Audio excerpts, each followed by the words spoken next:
Hello my dear students, welcome back to my channel. In the last video we were solving problems on verifying a given given sequence an arithmetic progression or not. ಅದರ ಮೇಲೆ ಕೆಲವೊಂದು problems ಇದೆ ಇನ್ನು, ಆದರೆ ಅವು similar problems ಆಗಿರೋದ್ರಿಂದ monotonous ಆಗಿರ್ತದೆ ಅಂತ ನಾನು ಆ ಪ್ರಾಬ್ಲಮ್ಸನ್ನ ನಿಮಗೆ ಬಿಡ್ತಾ ಇದ್ದೀನಿ. Try on your own. If you feel any difficulty in solving those problems, ನೀವು ಕಮೆಂಟ್ ಬಾಕ್ಸಲ್ಲಿ ನನಗೆ ಯಾವ ಪ್ರಾಬ್ಲಮ್ ಡಿಫಿಕಲ್ಟ್ ಅಂತ ಅನಿಸಿದೆ ಅಂತ ನಮಗೆ ಹೇಳಿದರೆ ಅದ್ರ ಮೇಲೆ ನಾನು ಫರ್ದರ್ ವಿಡಿಯೋಸ್ನ ಮಾಡ್ತೀನಿ.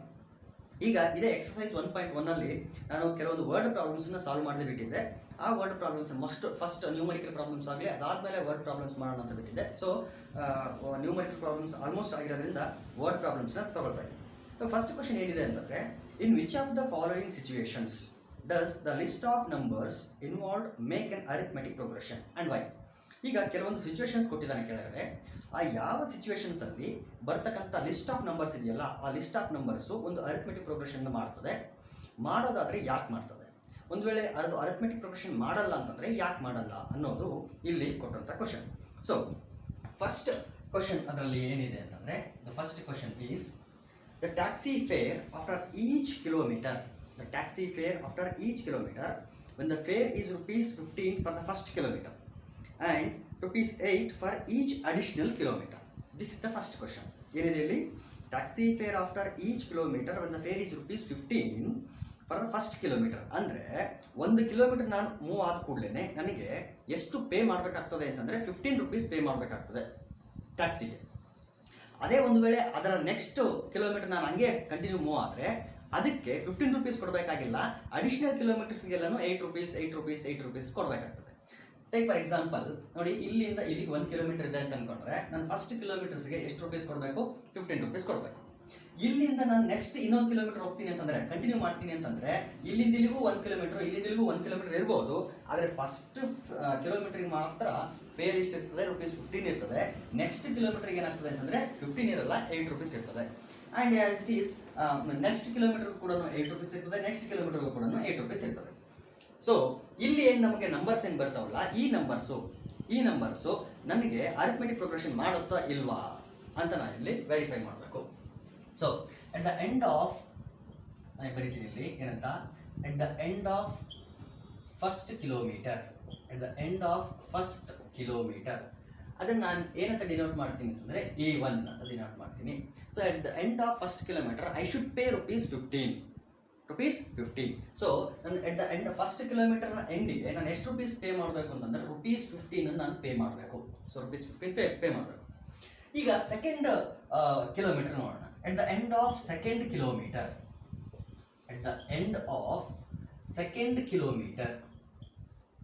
ಫಸ್ಟ್ ಕಿಲೋಮೀಟರ್ಗೆ ₹15 ಆಗಲೇ ಪೇ ಮಾಡಿದ್ದೀನಿ ನಾನು.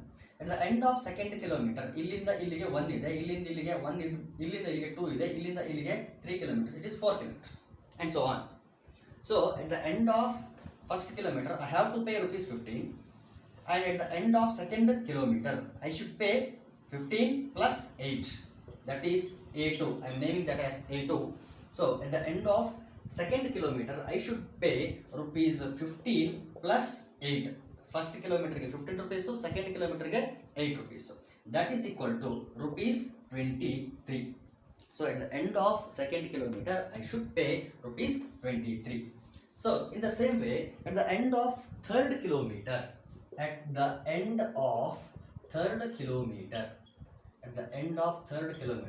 ಅದನ್ನು ನಾನು A3 ಅಂತ ಮಾಡ್ತೀನಿ. A3ಗೆ ನೋಡಿ, ಆಲ್ರೆಡಿ ಸೆಕೆಂಡ್ ಕಿಲೋಮೀಟರ್ ವರೆಗೂ ₹23 ಪೇ ಮಾಡಿರ್ತೀನಿ ನಾನು. ಅಗೇನ್ ಥರ್ಡ್ ಕಿಲೋಮೀಟರ್ಗೆ ನಾನೇನು ಮಾಡಬೇಕು ಅಂದರೆ ₹8 ಎಕ್ಸ್ಟ್ರಾ ಪೇ ಮಾಡಬೇಕು. 23 plus 8 gives me 31. ಸೊ ₹31 ನಾನು ಪೇ ಮಾಡಬೇಕು. ಸೊ ಫಸ್ಟ್ ಕಿಲೋಮೀಟರ್ ಎಂಡಿಗೆ ನಾನು ₹15 ಪೇ ಮಾಡ್ತೀನಿ, ಸೆಕೆಂಡ್ ಕಿಲೋಮೀಟರ್ನ ಎಂಡಿಗೆ ₹23 ಪೇ ಮಾಡ್ತೀನಿ, ಥರ್ಡ್ ಕಿಲೋಮೀಟರ್ನ ಎಂಡಿಗೆ ₹31 ಪೇ ಮಾಡ್ತೀನಿ. And at the end of fourth kilometre ಅದನ್ನು ನಾನು A4 ಅಂತ ಏನಾದರೂ ನೇಮ್ ಮಾಡಿದರೆ, ಸೊ ₹31 ಆಲ್ರೆಡಿ 3 ಕಿಲೋಮೀಟರ್ಸ್ ಪೇ ಮಾಡಿದ್ದೀನಿ. ಸೊ ಫೋರ್ತ್ ಕಿಲೋಮೀಟರ್ಗೆ again I have to pay additional ₹8. So 31 plus 8 gives me 39. So ₹15 for the first at the end of first kilometer, ₹23 at the end of second kilometer, ₹31 at the end of 3rd kilometer, rupees 39 at the end of 4th kilometer. So ಈ ನಂಬರ್ಗಳನ್ನ ನನಗೆ ಬಂದಂಥ ಈ ನಂಬರ್ಗಳನ್ನ ನಾನು ಒಂದು ಲಿಸ್ಟಲ್ಲಿ ಬರೀತೀನಿ. ಬರೆದಾಗ ನೋಡಿ ಇಲ್ಲಿ 15, 23, 31, 39 and so on. Clearly you can observe that the difference between 15 and 23, that is difference between consecutive terms, is 8. So 23 minus 15 8 ಬರ್ತದೆ, 31 minus 23 8 ಬರ್ತದೆ, 39 minus 31 8 ಬರ್ತದೆ. So difference between consecutive terms is constant. Therefore this list of numbers forms an arithmetic progression. Since ಅದನ್ನು ಬರೀತೀನಿ ಇಲ್ಲಿ, since the difference between ನೀವು ಈಗಾಗಲೇ ಎಷ್ಟೋ problems ಮಾಡಿರೋದ್ರಿಂದ ಅದನ್ನು ವೆರಿಫೈ ಮಾಡ್ಬೋದು. ಅದನ್ನು ನಾನು ಡೈರೆಕ್ಟಾಗಿ ಬರೀತೀನಿ. Since the difference between consecutive terms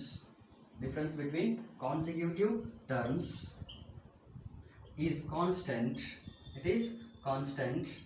Therefore the list of numbers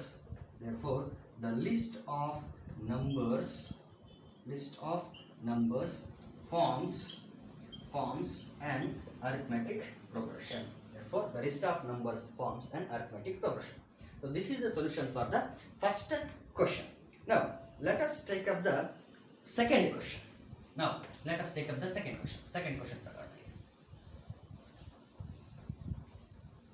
Second question ಏನಿದೆ ಅಂತಂದ್ರೆ, see the amount of air present in a cylinder,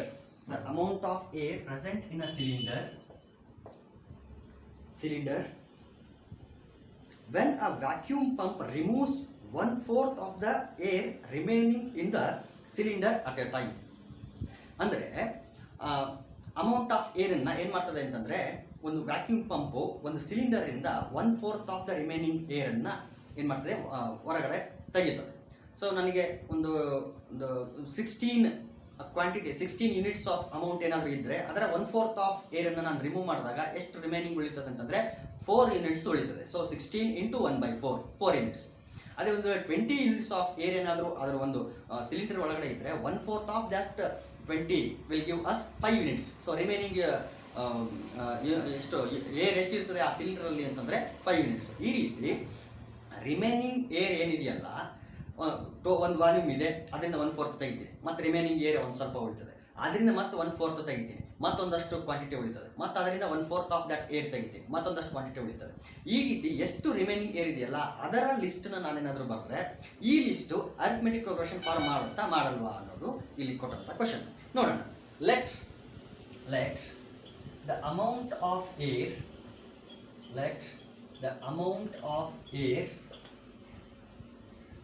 in the cylinder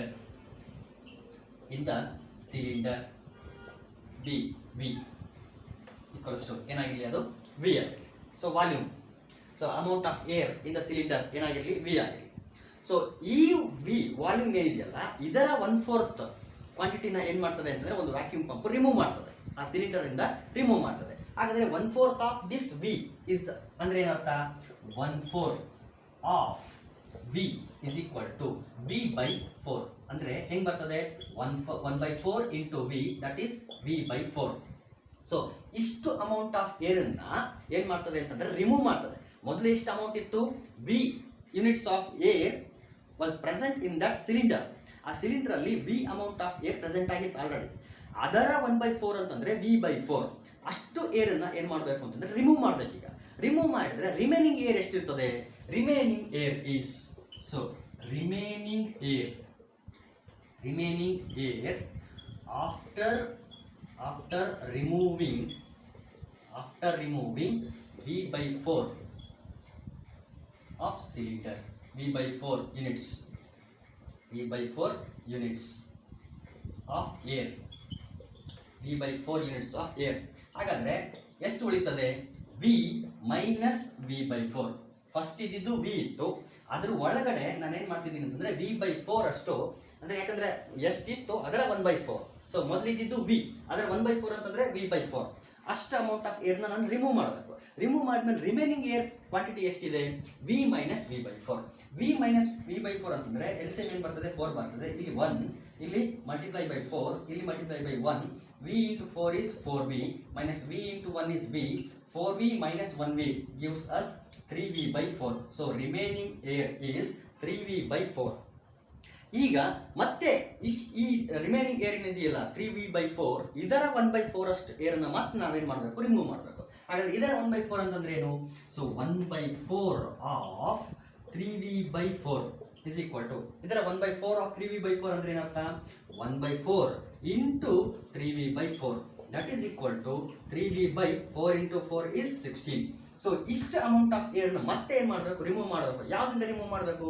3V by 4 remaining air ಇತ್ತಲ್ಲ ಅದರ 1/4, ಅದರ 1/4 ಅಂದ್ರೆ ಎಷ್ಟು? ಇಷ್ಟನ್ನ ಮತ್ತೆ ಇದರಿಂದ ಏನು ಮಾಡಬೇಕು, ರಿಮೂವ್ ಮಾಡಬೇಕು. ರಿಮೂವ್ ಮಾಡಿದಾಗೆ ರಿಮೈನಿಂಗ್ ಏರ್ ಏನು ಬರ್ತದೆ, ಎಷ್ಟು ಉಳಿತದೆ ನೋಡಿ. Remaining air after removing 3V by 16 units of air ಎಷ್ಟು ಉಳಿತದೆ? ಇಲ್ಲಿ ಆಲ್ರೆಡಿ 3V by 4 ಅಷ್ಟು ಏರ್ ಇತ್ತು. ಅದರಿಂದ ನಾನೇನು ಮಾಡ್ತಿದ್ದೀನಿ, 3V by 16 ಅಷ್ಟು ಏರನ್ನು ಏನು ಮಾಡ್ತಿದ್ದೀನಿ, ರಿಮೂವ್ ಮಾಡ್ತಾ ಇದ್ದೀನಿ. So 4 and 16 the LCM is 16. 4 ಮತ್ತು 16 LCM ಎಷ್ಟು ಬರ್ತದೆ? 16 ಬರ್ತದೆ. ಇಲ್ಲಿ 4 is ಅಂದರೆ 4 4s are 16, 16 1s are 16. So 3 4s are 12V minus 3 1s are 3V. That is equal to 12V minus 3V ಅಂತಂದ್ರೆ ಎಷ್ಟಿದೆ?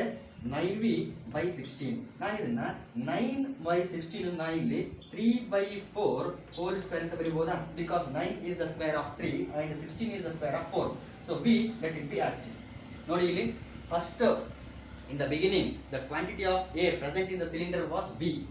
1/4 of that V remove ಮಾಡಿದ್ಮೇಲೆ ರಿಮೈನಿಂಗ್ ಏರ್ ಎಷ್ಟಿದೆ? 3V by 4 ಇದೆ. ಅದರ 3/4 ಅಂದ್ರೆ ಎಷ್ಟು? 3V by 16. ಈ ಅಮೌಂಟನ್ನ ಏನಾದರೂ ಇದರಿಂದ ರಿಮೂವ್ ಮಾಡಿದ್ರೆ ಈಗ ನನ್ನ ಹತ್ರ ಇರೋಂಥ ಏರ್ ಎಷ್ಟು ಅಂತಂದ್ರೆ 3/4 ಹೋಲ್ ಸ್ಕ್ವೇರ್ ಇಂಟು V.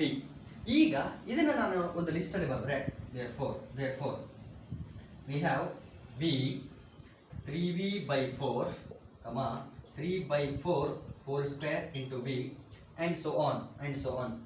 ಇಲ್ಲಿ ನೀವು ಕ್ಯಾಲ್ಕುಲೇಟ್ ಮಾಡಬಹುದು. 3V by 4 minus V ಅದರ ಡಿಫರೆನ್ಸ್ ಬೇರೆ ಇರ್ತದೆ. 3/4 whole square V minus 3V by 4 ಮಾಡಿದ್ರೆ ಅದರ ಡಿಫರೆನ್ಸ್ ಬೇರೆ ಇರ್ತದೆ. ನಿಮಗೆ ಡಿಫರೆನ್ಸ್ ಫೈಂಡ್ ಔಟ್ ಮಾಡೋದು ಗೊತ್ತು. ಸೊ A2 minus A1 ಮಾಡಿ, A3 minus A2 ಮಾಡಿ, difference will not be constant. Difference constant ಆಗಿರಲ್ಲ.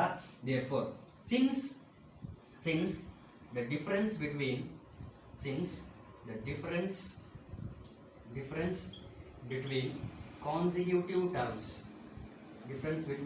consecutive terms is not constant. ನೀವು ಫೈಂಡ್ ಔಟ್ ಮಾಡಿ, ಇಲ್ಲಿ ಕಾನ್ಸ್ಟೆಂಟ್ ಬರಲ್ಲ, not constant.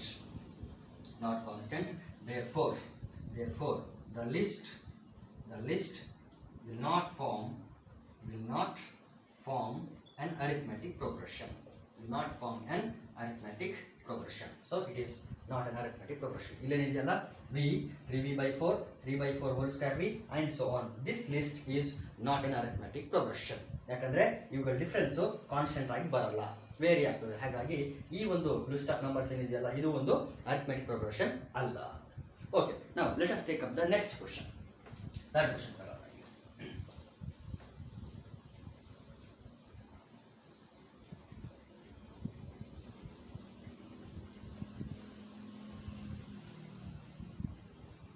The third question is the cost of digging a well after every meter of digging, when it costs rupees 150 for the first meter and rises by rupees 50 for each subsequent meter. ಇಲ್ಲಿ taxi fair ಏನಿತ್ತಲ್ಲ ಅದೇ ರೀತಿ ಇದೆ. ಅಂದರೆ first 1 metre ಡೀಪ್ನ ನಾನು ಡಿಗ್ ಮಾಡಬೇಕು ಅಂತಂದರೆ ಎಷ್ಟು ನಾನು ಕಾಸ್ಟ್ ಪೇ ಮಾಡಬೇಕು ಅಂತಂದರೆ rupees 150 ಪೇ ಮಾಡಬೇಕು. ಅದರ ನೆಕ್ಸ್ಟ್ 1 ಮೀಟರ್ ಡಿಗ್ ಮಾಡೋಕ್ಕೆ 50 rupees ಅಡಿಷನಲ್ ಆಗಿ ಪೇ ಮಾಡಬೇಕು. ಅದರ ಮತ್ತೆ ಇನ್ನೊಂದು ಮೀಟರ್ ಆಳವಾಗಿ ನಾನು ಡಿಗ್ ಮಾಡಬೇಕು ಅಂದರೆ ಅದಕ್ಕೊಂದು 50 rupees ಪೇ ಮಾಡಬೇಕು ಆ್ಯಂಡ್ ಸೊ ಆನ್. ಈ ರೀತಿ ಕ್ವಶನ್ ಇದೆ. So the cost of digging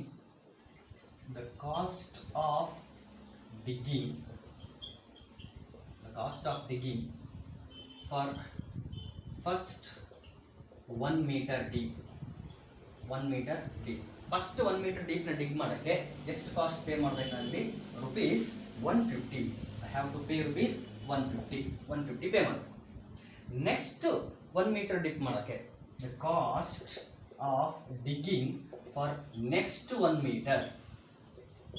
ಅಂದರೆ 2 ಮೀಟರ್ ಡಿಗ್ ಮಾಡೋಕ್ಕೆ, ನೆಕ್ಸ್ಟ್ 1 ಮೀಟರ್ ಡಿಗ್ ಮಾಡೋಕ್ಕೆ deep, next 1 metre deep, that is equal to already 150 rupees pay ಮಾಡಿರ್ತೀವಿ, ಜೊತೆಗೆ ಅಡಿಷನಲ್ ಆಗಿ 50 rupees ಪೇ ಮಾಡಬೇಕು. So rupees, how much I have to pay means it is rupees 200. So additional ಆಗಿ 50 rupees pay ಮಾಡಿದಾಗ ಏನಾಗ್ತದೆ, ಅದು 200 rupees ಆಗ್ತದೆ. And in the same way the cost of digging for next 1 meter ಅಂತಂದ್ರೆ ಇದು ಯಾವ metre, ಇದು 2 ಮೀಟರ್ ಡಿಗ್ ಮಾಡೋಕ್ಕೆ ಏನು ಮಾಡಬೇಕು, 200 rupees ಮಾಡಬೇಕು. ಸೊ ನೆಕ್ಸ್ಟ್ 1 ಮೀಟರ್ ಅನ್ನೋದ್ರ ಬದಲಿಗೆ 2 ಮೀಟರ್ ಅಂತಲೂ ಬರೀಬೋದು. ಫಾರ್ 2 ಮೀಟರ್ ಡೀಪ್, ಫಾರ್ ನಾ ಇದನ್ನ ಇಲ್ಲಿ ಫಾರ್ 2 ಮೀಟರ್ ಡೀಪ್ ಅಂತಲೂ ಕನ್ಸಿಡರ್ ಮಾಡ್ಬೋದು. 2 ಮೀಟರ್ ಡೀಪ್ ಎಷ್ಟು rupees ನಾನು ಪೇ ಮಾಡಬೇಕು, rupees 200 rupees. ಇಲ್ಲಿ rupees 150. ಇಲ್ಲೂ ಕೂಡ 3 ಮೀಟರ್ ಡೀಪ್ ಡಿಗ್ ಮಾಡಬೇಕು ಅಂತಂದ್ರೆ that is equal to 3 metre deep dig ಮಾಡಬೇಕು ಅಂತಂದ್ರೆ ಫಸ್ಟ್ ಮೀಟರ್ಗೆ 150 rupees, ನೆಕ್ಸ್ಟ್ ಸೆಕೆಂಡ್ ಮೀಟರ್ಗೆ 50 rupees, ಥರ್ಡ್ ಮೀಟರ್ಗೆ ಮತ್ತೊಂದು 50 rupees ಅಡಿಷನಲ್ ಕೊಡಬೇಕಾಗ್ತದೆ. ಸೊ ಸೆಕೆಂಡ್ ಮೀಟರ್ಗೆ ಏನು ಮಾಡಿದ್ವಿ, ಆಲ್ರೆಡಿ 200 rupees ಪೇ ಮಾಡಿದ್ವಿ. Again I have to pay 50 rupees, that is equal to rupees 250 and so on and so on and so on. So like this. Now let me list the numbers. ನನ್ನ ಹತ್ರ ಬಂದಿರತಕ್ಕಂಥ numbers ನಾವು list ಮಾಡೋಣ. ನೋಡಿ ಇಲ್ಲಿ 150 ಇದೆ, and the second term is 200, third term is 250. Obviously the fourth term will be 300 and so on. Fourth term ಏನಾಗಿರ್ತದೆ, 300 ಆಗಿರ್ತದೆ. So ಇಲ್ಲಿ ನೀವು common difference between consecutive terms ಏನಾದರೂ ಫೈಂಡ್ ಮಾಡಿದ್ರೆ ಏನಾಗ್ತದೆ, 200 minus 150 that is 50, 250 minus 200 50, 300 minus 250 50, and it shows that the difference between consecutive terms is constant. ಏನನ್ನ ತೋರಿಸ್ತಾ ಇದೆ ಅಂತಂದ್ರೆ ಕಾನ್ಸಿಕ್ಯೂಟಿವ್ ಟರ್ಮ್ಸ್ಗಳ ಡಿಫರೆನ್ಸ್ ಏನಾಗಿದೆ, ಕಾನ್ಸ್ಟೆಂಟ್ ಆಗಿದೆ ಅಂತ ತೋರಿಸ್ತದೆ. therefore so this list of numbers what we have here is an arithmetic progression. ಅದನ್ನ ಬರೀಬೇಕು ಇಲ್ಲಿ. since the difference between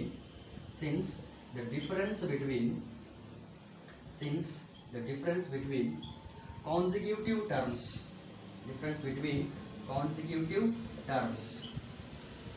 is constant. Since the difference between consecutive terms is constant, the list forms an arithmetic progression. So this list forms an arithmetic progression. So this is the solution. Now let us take up the last question. Last question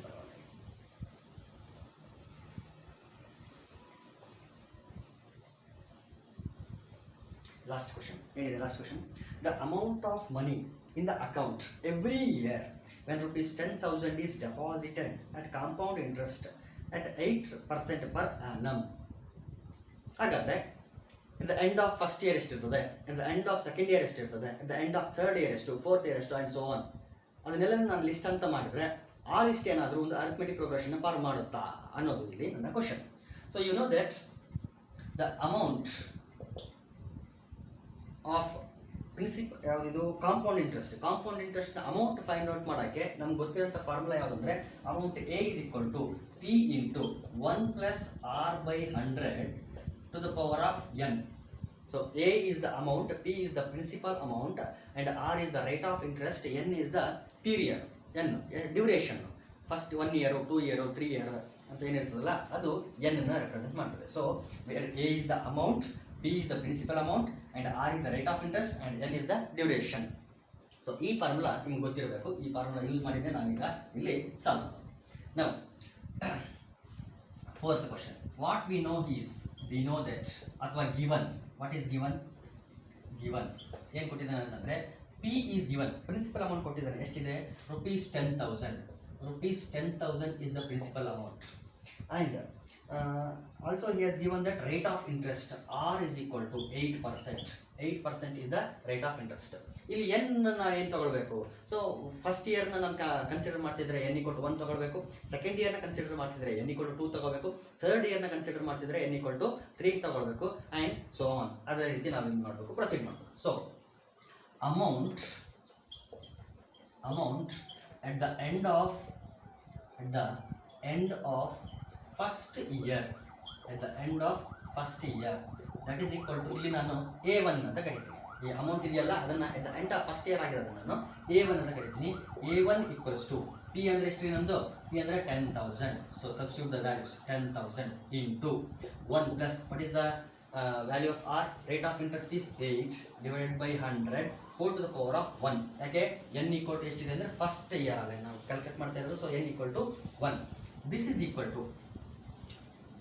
equal to ನೋಡಿ ಏನಾಗ್ತದೆ ಇಲ್ಲಿ 10,000 into LCM ತೆಗೆದ್ರೆ 100 into 1 is 100 plus 8 divided by 100.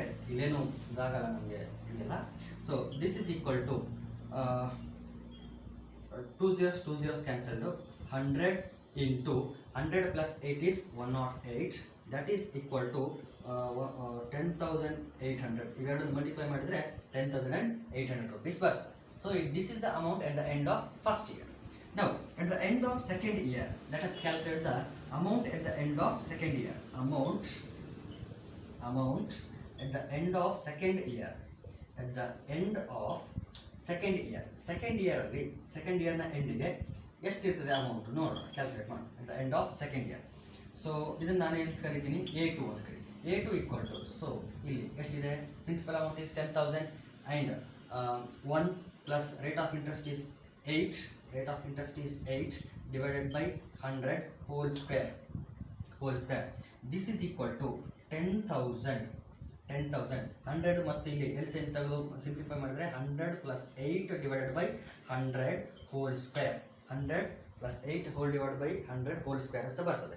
This is equal to 10,000 into 108 square divided by 10,000. ಯಾಕಂದರೆ 100 square ಮಾಡಿದರೆ ಎಷ್ಟಾಗ್ತದೆ?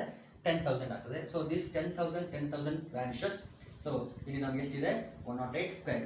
Simplify ಮಾಡಿದ್ರೆ some answer ಬರ್ತದೆ. ನೋಡೋಣ, ಅದು ಅಷ್ಟೇ area. And amount at the end of third year.